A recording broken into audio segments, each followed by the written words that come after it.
दोस्तों, मेरा नाम शिवानी है और मैं बिहार से हूँ। ये बात 2025 होली के दिन की है और ठीक ये कहानी मेरे ससुराल की।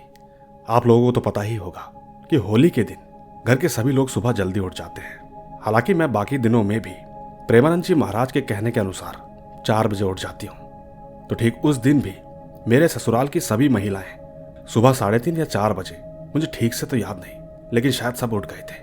अब ठीक होली खेलने के बाद मैंने होली वाले कपड़े धोकर छत में डाले थे, जो कि मैं उन्हें उतारना भूल गई थी। लेकिन धीरे धीरे अंधेरा होने लगा। मैंने सोचा कि रात ना हो जाए, इसीलिए खुद जाकर कपड़े ले आती हूँ।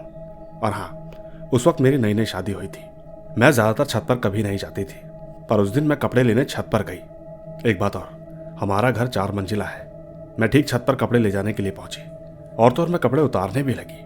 मैं ज्यादातर भगवान का नाम जाप करती हूँ। उस वक्त भी मैं कपड़े उतारते समय कृष्णा राधा का नाम भी ले रही थी। लेकिन तभी अचानक मेरा ध्यान मेरे बगल वाली छत पर गया। वो मकान भी ठीक 4 मंजिला बना हुआ था। उस वक्त वहां पर कोई इंसान अंधेरे में बैठा कुछ अजीब सा गुर्रा रहा था। उसे देखकर मैंने ज्यादा ध्यान नहीं दिया और अपना काम कर रही थी। इसके 2 या 3 मिनट बाद जब मैं अपना काम खत्म करके नीचे जाने वाली थी, उसी वक्त मैंने ध्यान दिया कि वो आदमी रो रहा है। मैंने सोचा नीचे जाकर ये सब बातें घर वालों को बता दूंगी। यही सोचकर मैं नीचे जाने लगी और ठीक सीढ़ियों से नीचे उतरते टाइम मुझे फिर से वही गुर्राने की आवाज आने लगी। और जब मैंने पलटकर पीछे देखा तो वो आदमी हमारे छत के गेट पर खड़ा था। सच कहूं तो मेरी हालत खराब हो गई और मैं चिल्लाती हुई नीचे भागी। घर वाले भी मेरी आवाज सुनकर सबके सब मेरे पास पहुंच गए। मैं इतनी घबरा गई थी कि सब मुझे पूछने लगे। मैंने उन्हें सब कुछ बताया। मेरी बात सुनने के बाद मेरी सास और मेरी बड़ी भाभी ने मुझे चुप कराया। वो मुझसे कहने लगी कि तू इस टाइम पर छत पर क्या करने गई थी। उन्होंने लगातार मुझे शांत होने को कहा और घर के बाकी लोगों को यह बता दिया कि मैं बिल्ली देखकर डर गई थी। और तो और ये बात उन्होंने मुझसे भी बुलवा दी। पर खैर, मैं डरते डरते घर के और कामों में लग गई। होली का दिन था। उस दिन घर के सारे जेंट्स घर से बाहर ही थे। उस वक्त भाभी और मेरी सासू माँ ने मुझे एक कमरे में बुलाया और मुझसे आराम से बैठकर बात की कि बता तूने छत पर क्या देखा था। मैंने वही बात उन्हें दोबारा बताई कि मैं जब छत से कपड़े उतार रही थी तो मैंने गुर्राने की आवाज सुनी और उसके बाद रोने की भी। लेकिन जब मैं नीचे की ओर आई तो मैंने उसे गेट की सीढ़ियों पर खड़ा देखा। मेरी सास ने मुझसे पूछा, क्या तुमने उसका चेहरा देखा? मैंने कहा नहीं, क्योंकि अंधेरा बहुत था, चेहरा देख नहीं पाई। दोस्तों, सारी बात होने के बाद मेरी सास और बड़ी भाभी ने बताया कि पड़ोस का जो घर है वहां एक आदमी की अचानक से छत से गिरने से मौत हो गई थी और ये तुम्हारी शादी से बहुत पहले हुआ था। कहते हैं कि वो अभी तक घर में ही भटकता है।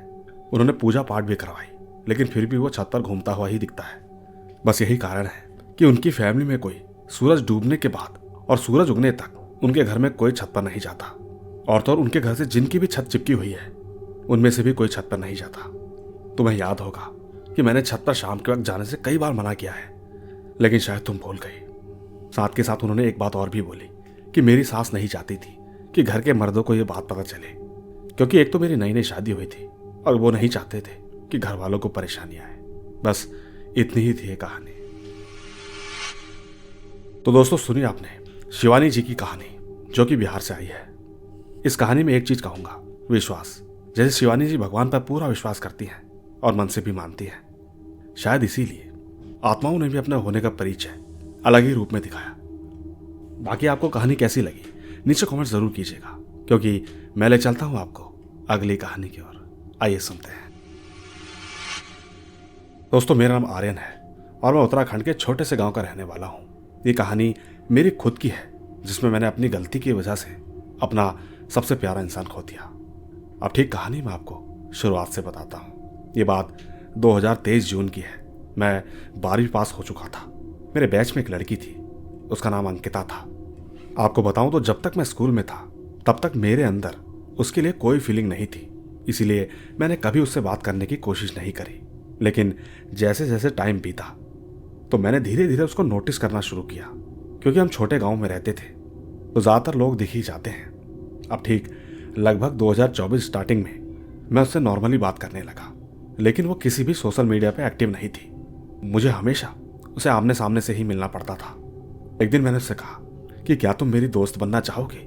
उसने क्लियर मना कर दिया था, क्योंकि किसी ने उसे पहले ही बता दिया था कि मैं उसे लाइक करता हूँ। बस इसीलिए उसे अजीब लगा और उसने मना कर दिया। पर खैर, जैसे तैसे करके मैंने उसे मना ही लिया, जिसमें कि मुझे पूरा 1 साल बीत चुका था और अब समय था साल 2025 मई का। वो फाइनली मेरे साथ थी। हम दोनों रिलेशनशिप में आ चुके थे। बस यहीं से मेरी असली कहानी स्टार्ट होती है। हालांकि हमें रिलेशन में आए हुए ज़्यादा टाइम नहीं हुआ था, पर मुझसे अंकिता ने कहा कि कहीं घूमने चलते हैं। वैसे उसे घूमने फिरने का ज़्यादा शौक नहीं था, लेकिन मुझे बहुत शौक था। एक दिन उसके घर वाले कहीं मंदिर में गए थे। उसके घर में उस दिन मैं और सिर्फ उसकी बड़ी बहन थी। उसकी बड़ी बहन को स्टार्टिंग से हमारे बारे में सब पता था, इसीलिए वो हमें कुछ ज़्यादा बोलती नहीं थी। बस इसी मौके को देखकर अंकिता ने मेरी खुशी के लिए कहा कि कहीं घूमने चलते हैं।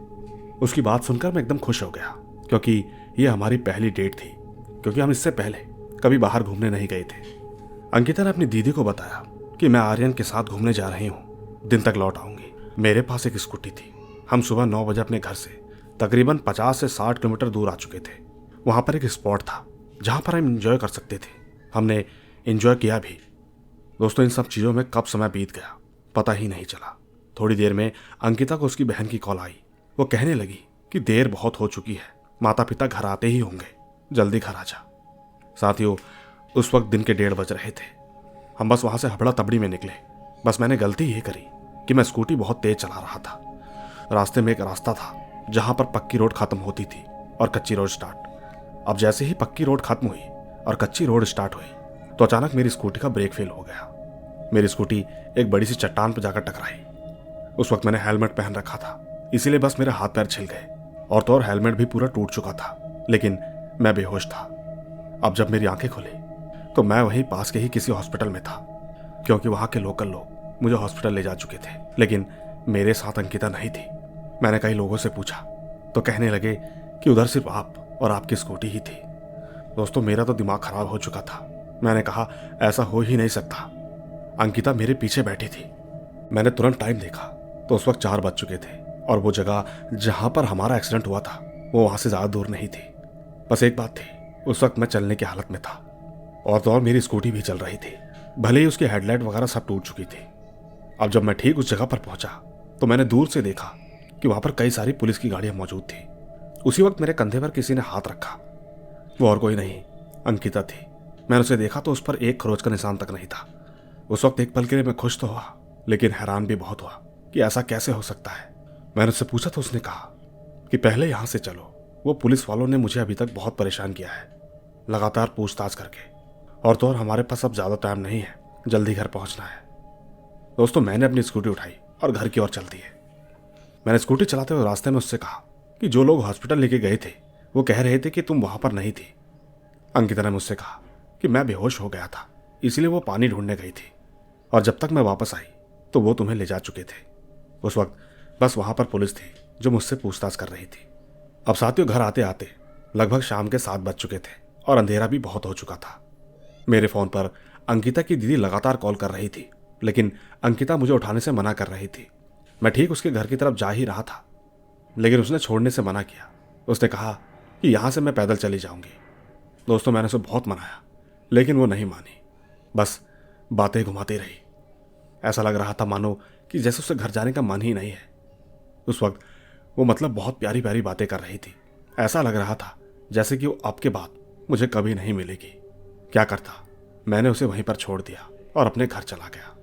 इसके ठीक अगले दिन मैंने उसे कॉल किया, लेकिन उसका कॉल नहीं लग रहा था। आखिर में जब मैंने उसकी दीदी को कॉल किया तो उसकी दीदी कॉल पर रो रही थी, मुझे बहुत भला बुरा बोल रही थी।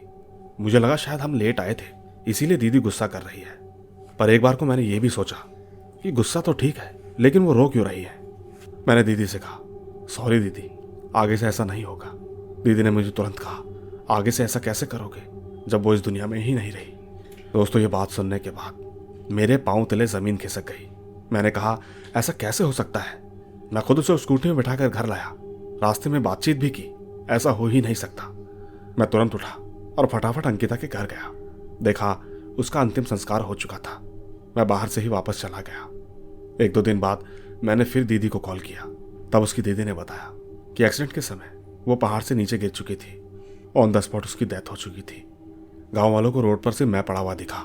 उन्होंने ज्यादा इधर उधर ना देखते हुए मुझे ही हॉस्पिटल पहुंचाया।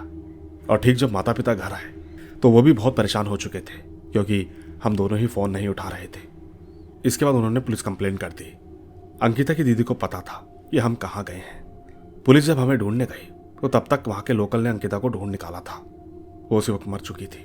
दोस्तों, इसके आगे मुझे कुछ मालूम नहीं, इससे ज़्यादा मैं आपको बता भी नहीं सकता। मैं बस अब बहुत डिप्रेशन में रहता हूँ। धन्यवाद। दोस्तों, आपको इनकी कहानी कैसी लगी नीचे कमेंट से ज़रूर बताइएगा। इनकी कहानी कुछ अलग ही तरीके की थी, न जाने आपको कैसी लगी होगी। पर खैर, मैं आपको अगली कहानी की ओर ले चलता हूँ। आइए सुनते हैं। दोस्तों, मेरा नाम रॉबिन सुमित है। मैं आपको नोएडा सेक्टर 62 का छलावा के बारे में बताना चाहता हूँ। ये बात नवंबर 2025 की है। मैं जॉब के लिए नोएडा जा रहा था। शाम की बस थी जिसने मुझे सुबह 3 बजे नोएडा सेक्टर 62 के हाईवे पर उतारा। अब मैं ठीक वहां से चाय की टपरी ढूंढने निकला। करीब 1 किलोमीटर चलने पर पीपल के पेड़ के नीचे एक चाय वाला दिखा। वहां पहुंचकर मैंने उससे चाय बिस्कुट ऑर्डर किए और ठीक उससे बातें करता हुआ मैं चाय पी रहा था। अचानक उसने कहा कि 5 बजे मुझे जाना पड़ेगा। उसकी बात सुनकर मैं चौंका, लेकिन सोचा कि शायद सामान लेने जाएगा। और ठीक पता पूछने जैसे ही मुड़ा तो वो चाय वाला गायब था। मैंने आसपास पता किया तो मालूम हुआ कि वो एक छलावा था। शायद अगर मैं चाय न पीता तो शायद मेरा आखिरी दिन होता। दोस्तों, किस्सा आपको अजीब लगा होगा, लेकिन ये एकदम रियलिटी है। खैर, अब सब कुछ ठीक है और वो दोबारा मुझे चाय वाला कभी नहीं दिखा, जबकि मैं वहां से कितनी बार जा चुका हूं। दोस्तों, इस कहानी के साथ मेरे साथ एक अजीब सा किस्सा भी हुआ। शायद आप इस पर यकीन करें न करें, लेकिन मैं आपको जरूर सुनाऊंगा। मैं इस किस्से का नाम देना चाहता हूँ संभल वाली बस। मुझे अक्सर एक सपना आता था कि मैं एक बस में यात्रा कर रहा हूँ और ड्राइवर मुझे संभल के शिव मंदिर जाने को कहता है। ये सपना मुझे करीब 1 महीने तक आया। फिर सावन के महीने में मैंने शिव मंदिर में जाकर पूजा की।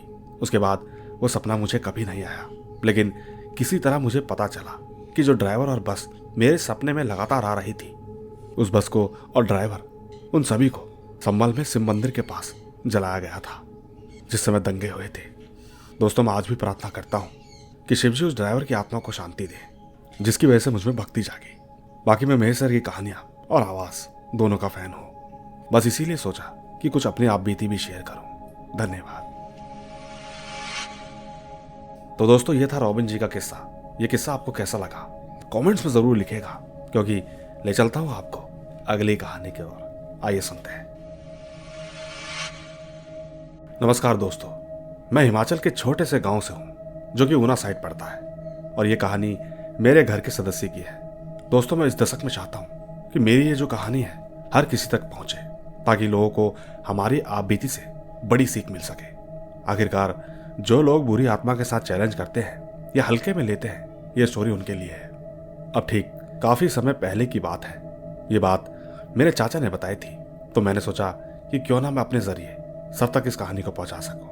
आपको बता दूं कि वैसे तो मेरे पिताजी, ताऊ और चाचा के साथ उनके समय में बहुत से किस्से हुए हैं, लेकिन जो मेरे को सबसे अलग लगा वो मैं आपके साथ साझा करना चाहता हूँ। खैर, ये बात तब की है जब गांव में नया नया सिनेमा शुरू हुआ था। तब लोगों में बहुत दिलचस्पी होती थी। जो काम 4 घंटे का होता, वो काम सभी लोग मिलकर 2 घंटे में खत्म करके फिल्म देखने चले जाते थे। एक बार मेरे चाचा ताऊ और उनके दोस्त, जो कि उन्हीं की तरह जोश और जवानी में थे, उन्होंने एक प्लान बनाया कि क्यों ना आज रात बाली फिल्म देखने चले, क्योंकि सिनेमा वालों ने एक टाइम बना लिया था कि दिन में फाइट और अच्छी अच्छी फिल्में लगाया करेंगे और रात में भूतिया फिल्म। जब रात होगी तो लोग उसे देखने जरूर आएंगे। इससे एक अलग ही माहौल बन जाएगा। अब ठीक वो लोग रात को एक डरावनी फिल्म लगाया करते। वो जब भूतिया फिल्म लगाया करते थे तो उसका टाइम कभी 9 तो कभी 10 बज जाते, क्योंकि जैसे जैसे लोग ज्यादा हो जाते तो मूवी शुरू करते थे। अब ये सिनेमा हमारे गांव से 3 या 4 किलोमीटर के रास्ते पर था। तब ना रोड बने थे और ना ही इतना विकास हुआ था कि लोग अपनी गाड़ी बाइक पर जा सके। अब ठीक मेरे ताऊ चाचा और उनके दोस्त सभी खाना खा पीकर तकरीबन रात के 8 बजे घर से निकले। सबने सोचा कि छोटा सा तो रास्ता है, मजे से चलते हैं, जब तक सिनेमा भी पहुंच जाएंगे और चलते चलते रोटी भी हजम हो जाएगी। सब लोग बातें करते करते रास्ते पर चल रहे थे। अब आगे रास्ते पर एक चौक बना हुआ था जिसे उन लोगों को क्रॉस करना था। चौक का एक रास्ता सिनेमा की तरफ जाता था और दूसरा शमशान घाट की तरफ, और एक रास्ता हमारे गांव का था जिस पर चलकर सभी लोग सिनेमा देखने जा रहे थे। और तो और इस रास्ते के शुरू होते ही एक बहुत बड़ा बरगद का पेड़ है गांव में, जिसकी कहानियां बहुत मशहूर थी। बड़े बुजुर्गों में तक रात में वहां कोई अकेला नहीं जाता था। लेकिन सबने जैसे ही चौक पार किया, वैसे ही पीछे से किसी ने जोर की सीटी लगाई। मेरे ताऊ चाचा और उन दोस्तों ने पीछे मुड़कर देखा पर दूर दूर तक कोई नहीं था। सबने एक दूसरे की तरफ देखा और दोबारा चलने लगे। और हाँ, एक बात और, अभी तक इनको 1% भी डर नहीं लगा था और ना ही दिमाग में कुछ था सही या गलत, कुछ भी नहीं। बस उनको यही लगा कि शायद किसी जानवर की आवाज होगी या कुछ और। दोस्तों, मेरे चाचा और ताऊ हमेशा अपने पास कुछ ना कुछ हथियार रखते थे, जैसे कि बड़ा चाकू, और अगर सुनसान रास्ते पर जाना पड़े तो कुल्हाड़ी जैसा हथियार भी रखते थे ताकि जानवर से बच सके। सीटी की आवाज इग्नोर करने के बाद वो जैसे ही सिनेमा के पास पहुंचने लगे, वैसे ही पीछे से किसी की चीखने की आवाज आई। सबने एक बार फिर मुड़कर देखा, लेकिन पीछे कोई नहीं था। लेकिन जिस बरगद के पेड़ को क्रॉस किया था उसके नीचे एक पानी का मटका पड़ा हुआ था, जो कि अब टूट गया था। उसमें से पानी नीचे गिरा हुआ दिखाई दे रहा था। इन्होंने मटके के पास जाकर चेक किया कि शायद कहीं बिल्ली या कुत्ता मटके में तो नहीं घुस गया। शायद बिल्ली पानी पीने के लिए मटके में मुंह डाला हो और वो बीच में ही फंस गई हो, इसीलिए वो चिल्ला रही थी। और ठीक जब मुंह को बाहर निकाला होगा तो मटका लुढ़क कर टूट गया होगा। पर खैर, ये सब बातें छोड़कर वो आगे बढ़ने लगे। अब ठीक वो जैसे ही सिनेमा पहुंचे तो इन्होंने देखा कि फिल्म अभी शुरू नहीं हुई है। सबके सब साइड में बैठकर बातें करने लगे। धीरे धीरे लोगों की भीड़ भी बढ़ती गई और 10 बजे के बाद फिल्म शुरू हो गई। दोस्तों, सभी ने मिलकर फिल्म देखी, जो कि रात के 1 बजे खत्म हुई। सभी अपने अपने गांव की तरफ निकल गए। कुछ लोग पास में ही रहते थे तो कुछ लोगों का गांव कुछ आधा किलोमीटर दूरी पर था। हमारे गांव में से सिर्फ हमारे ताऊ चाचा और उनके दोस्त ही थे। अब ठीक वो जैसे ही अपने घर की ओर आने लगे, वैसे ही इनको सिनेमा में निकलता हुआ बूढ़ा काका, एक अंकल मिले। वो काका हमारे गांव के सबसे अच्छे इंसान थे। वो सभी को प्यार से बुलाया करते थे, चाहे छोटा हो या बड़ा। उनकी गांव में बहुत इज्जत थी। मेरे ताऊ ने उनको आवाज लगाई और कहने लगे कि मैं भी गांव की तरफ जा रहा हूं। अच्छा हुआ तुम लोग भी मिल गए। काका कहने लगे कि आज डरावनी फिल्म देख ली, मेरी घर जाने की हिम्मत नहीं हो रही है। सबके सब बोलने लगे, कोई बात नहीं काका, हम आपको घर छोड़ देंगे। उसी वक्त मेरे ताऊ ने कहा कि काका आप किसके साथ आए थे? तब काका ने कहा, मैं अपनी बेटी के ससुराल गया हुआ था, बस 2 दिन वहीं रहा और शाम को अपने घर के लिए निकला तो सोचा आया हूं तो फिल्म देखकर ही घर जाऊंगा, थोड़ा मन भी खुश हो जाएगा। अब दोस्तों, जब ये सभी लोग घर आने लगे तभी उसी पेड़ के पास से फिर किसी ने सीटी मारी। मेरे ताऊ चलते चलते रुक गए। उन्होंने आवाज लगाई कि कौन है यहाँ पर, लेकिन कोई आवाज नहीं आई। तभी काका बोले कि कोई कुछ नहीं बोलेगा, सभी चुपचाप चलो। ताऊ ने कहा, नहीं काका, जब हम यहाँ आए थे तब भी पीछे से कोई आवाजें निकाल रहा था, जरूर कोई हमें परेशान कर रहा है। अब चाहे कोई भी हो, मैं उसे नहीं छोड़ूंगा। दोस्तों, ताऊ ने इतना ही कहा था कि तभी पेड़ से आवाज आई कि अच्छा, तू मुझे नहीं छोड़ेगा और अगर मैं तेरे सामने आ गई तो तू क्या करेगा, तेरी आत्मा कांप जाएगी। ताऊ और चाचा गुस्से में बोले, तू जो कुछ भी है सामने आ। उसी वक्त पेड़ की झाड़ी से कोई बाहर निकला और पेड़ के नीचे की ओर उतरा। सबके सब देखकर हैरान थे, क्योंकि कोई बिना हाथ पैर लगाए, बिना सीढ़ी के हवा में नीचे आ रहा था। पहले अंधेरे में कुछ साफ नहीं दिखा, लेकिन जैसे से नीचे आई वो दिखने में 6 फुट की औरत थी, जिसने सफेद रंग का सूट पहना था, जो कि अंतिम संस्कार के समय मृत लोगों को पहनाते हैं, मतलब कि कफन। उसके सिर पर सफेद बाल और बिना काली पुतली एकदम सफेद आंखें। उसके होंठ भी नहीं थे, मुंह का जबड़ा साफ दिखाई दे रहा था और जो सिर के बाल थे वो ठीक कमर से नीचे थे और तो और वो ऐसे लहरा रहे थे जैसे पानी में मगरमच्छ की पूंछ लहराती है। उस वक्त सबके सब एक जगह जम गए, जैसे उन्होंने अपने सामने अपनी मौत देखी हो। ये सब देखकर मेरे चाचा थोड़े भयभीत हुए, लेकिन ताऊ गुस्से में थे। तभी काका और चाचा के दोस्तों ने कहा कि चलो यहाँ से, यहाँ ज्यादा रुकना ठीक नहीं। पर मेरे ताऊ ने अपनी लाठी घुमाई और उसकी ओर मारा। दोस्तों, वो लठ उसके आर पार हो गया और तो और उसके पैर जमीन से 1 फुट ऊपर थे। तभी चाचा और उनके दोस्त डर के मारे जोर जोर से हनुमान जी का नाम लेने लगे। उसी वक्त काका की तबीयत भी खराब होने लगी। चाचा और ताऊ ने काका को उठाया और गांव की तरफ चलने लगे। चाचा के दोस्त इतने डरे हुए थे कि सबके सब आगे आगे भागने लगे, लेकिन थोड़ी ही दूरी पर पीछे से आवाज आई कि तुम लोगों में से एक नहीं बचेगा। दोस्तों, मेरे ताऊ उस चुड़ैलिया भूत से भिड़ना तो चाहते थे, लेकिन काका की हालत देखकर उन्हें उनकी चिंता होने लगी। सबके सब काका को लेकर अपने गांव की बैठक के पास आ गए। तभी कुछ गांव वालों को आवाज लगाई और काका को घर के अंदर ले गए। लोगों ने मेरे ताऊ और चाचा जी के पास आकर पूछा कि इन्हें क्या हुआ। तब जाकर उन्होंने सारी बात बताई। ताऊ ने कहा कि तुम लोग काका का ध्यान रखना, मैं अभी आया। मेरे ताऊ बिना बताए जा रहे थे कि तभी चाचा ने अपने दोस्तों को कहा कि बड़े भाई अकेले कहीं जा रहे हैं, चलो हमें भी इनके साथ चलना चाहिए। लेकिन अब तक जो उनके साथ हुआ, सबने जाने से इनकार कर दिया। सभी डरे हुए थे, पर चाचा को फिक्र हुई और वो ठीक ताऊ के पीछे पीछे चले गए। चाचा ने देखा कि ताऊ चलते चलते उसी पेड़ के पास आ गए और बोलने लगे कि कौन है तू, दम है तो सामने आ, मुझे मालूम है तुम मुझे सुन सकते हो, मैं तुमसे दोबारा कहता हूं कि आओ सामने आओ। दोस्तों उस वक्त जोर जोर से हंसने की आवाजें आने लगी, लेकिन कोई दिखाई नहीं दिया, सिर्फ आवाज आती रही। उस वक्त चाचा ताऊ को घर जाने के लिए बोलने लगे, लेकिन ताऊ नहीं माने। उल्टा वो चाचा से कहने लगे कि मैं देखना चाहता हूं इसमें कितनी ताकत है, यह हर वक्त आते जाते लोगों को परेशान कर रही है। पर दोस्तों काफी देर तक सामने कोई नहीं आया, तब ताऊ और चाचा वापस आ गए। दोस्तों इतनी कहानी होने के बाद जब कुछ दिन बीते तो गांव में लोगों को रात के समय अजनबी औरत दिखाई देने लगी। कभी वो औरत लगती तो कभी मर्द जैसी दिखाई देती। पहले तो गांव के लोगों को लगा कि शायद कोई नए लोग हमारे गांव में घूमने आए हैं, लेकिन एक बार रात के 11 बजे तारो नाम की औरत के पशु जोर जोर से चिल्ला रहे थे और ठीक जहां पे पशुओं को बांधा गया था वो जगह घर के पीछे की ओर थी। अब ठीक जब वो पशुओं को देखने गई तो वहां जाकर मालूम चला सब कुछ नॉर्मल था, पर जब वो घर की ओर आ रही थी तब उसे वो औरत दिखाई दी। उस औरत ने मुंह पर घूंघट लिया था। तारो को लगा कि ये औरत यहाँ क्या कर रही है, कहीं चोरी करने तो नहीं आई। तारो ने उस औरत से पूछा कि कौन हो तुम, और बिना कुछ आवाज लगाए तुम अंदर कैसे आ गई। उस औरत ने कुछ भी नहीं कहा, लेकिन जब तारो जोर से चिल्लाई कि तुम बोलती हो या मैं गांव वालों को इकट्ठा करूं, इसके बाद जैसे ही उस औरत ने अपना मुंह दिखाया तो तारो की चीख निकल गई और तो और वो वहीं पर बेहोश भी हो गई। इसके बाद उसका पति आया और उसको उठाकर घर के अंदर ले गया। तारो को जब सुबह होश आया तो सभी गांव वाले वहां पहुंच चुके थे। इसके बाद तारो ने बताया कि उस औरत का मुंह जला हुआ था और तो और उसका जबड़ा भी दिखाई दे रहा था। उसके बाल सफेद रंग के थे, बहुत भयानक शक्ल थी। दोस्तों जो तारो थी उसका पति मेरे चाचा का दोस्त ही था और उस दिन रात के समय वो उनके साथ ही था। तारो का पति हमारे घर आया और उसने सारी बात हमारे चाचा को बताई। इसके बाद और चाचा ने ताऊ को बताई।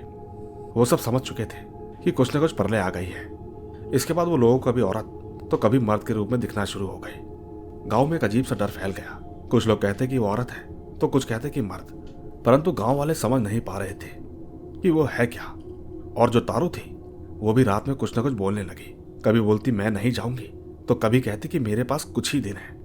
वो कभी जोर से हंस पड़ती तो कभी रोने। कई बार देखा गया है तारो के नाक से लाल पानी भी निकलता था।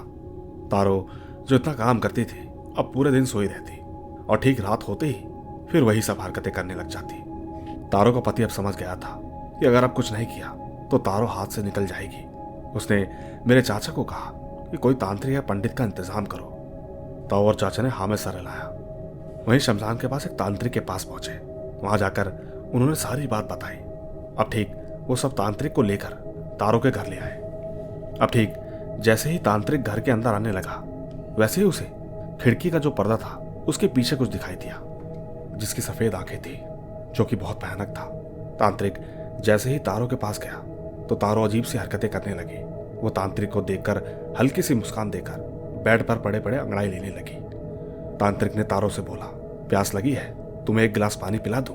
तारो बेड से उठी और तांत्रिक के पास से होकर जाने लगी और तो उसने तांत्रिक के एक जोर से थप्पड़ लगा दिया और कहने लगी कि बिना काम करवाए जब तू मुझे खाना नहीं दे सकता तो मैं क्या तेरी नौकर हूं जो तेरा कहना मानो। ये बात सुनकर तांत्रिक बाहर आ गया तो सभी उसके पीछे बाहर आ गए। उन्होंने पूछा कि ये क्या बोल रही है। तांत्रिक जी ने बताया, वो एक प्रेत है। मैं जब भी शमशान में तांत्रिक क्रिया करता हूं इसके जैसे कई प्रेत मेरे पास आते हैं और उनमें से एक ये है जो कि पेड़ से उतरकर मेरे पास आ जाती थी। सभी प्रेत मेरे से क्रिया का मांस मांगते थे। इसके बाद वो कुछ भी काम करवाने को बोलते थे। उस समय मांस के बदले प्रेत से कुछ भी करवा लो, वो हमारे सारे काम करते हैं। दोस्तों तांत्रिक ने यह भी बताया कि उस रात जब तुम लोग फिल्म देखकर आए थे तब ठीक ये प्रेत तुम्हारी जान उसी दिन ले लेता, लेकिन तुम्हारे ताऊ और चाचा जी निडर होकर उसके सामने खड़े थे और बाकी दोस्तों ने मंदिर का टीका लगा रखा था। बस इसी वजह से वो तुम पर हावी नहीं हो पाई, परंतु काका और बाकी दोस्त डर गए थे। इसी कारण से वो उन पर हावी हुई, क्योंकि काका कोई मंदिर नहीं गए थे। सच कहूं तो अगर तुम लोग वहीं खड़े रहते तो काका कभी नहीं बचते, क्योंकि जो आत्मा तुम लोगों को कमजोर करना चाहती थी उस वक्त तुम्हारे ताऊ और चाचा उसके सामने खड़े थे। दोस्तों इसके बाद ताऊ ने तांत्रिक को तारो को ठीक करने और इसको इस गांव से दूर करने को कहा। तांत्रिक ने कहा कि मैं अब कल आऊंगा और मैं तुम्हें कुछ सामान लिख कर दूंगा, बस तुम वो सामान ले आना। उन्होंने कच्चा मांस और कुछ ऐसे सामान कहे थे जो मैं बता भी नहीं सकता।